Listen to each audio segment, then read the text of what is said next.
Sebuah SD tua di Temanggung dibiarkan terbengkalai sejak 2005 karena jumlah murid yang menurun drastis. Namun warga sekitar sering melaporkan suara bel berbunyi sendiri tiap pukul 7 pagi.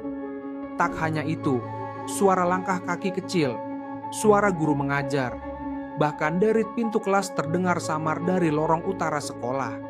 Padahal bangunan itu sudah lama kosong. Dini, mahasiswi jurusan seni, datang ke sana untuk mengambil foto sebagai referensi tugas akhir. Saat memotret di lorong, ia mendengar suara anak-anak tertawa dan berlari.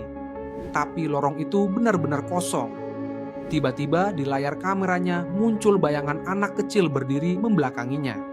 Ketika menoleh, tak ada siapa-siapa. Namun di dinding ada tulisan kapur, "Jangan ganggu pelajaran kami."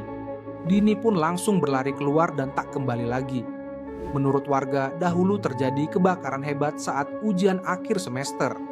Seluruh siswa di kelas 6 tewas karena pintu terkunci dari luar. Setelah kejadian itu, bangunan tak pernah digunakan lagi. Kini, tiap pagi, bel masih berbunyi.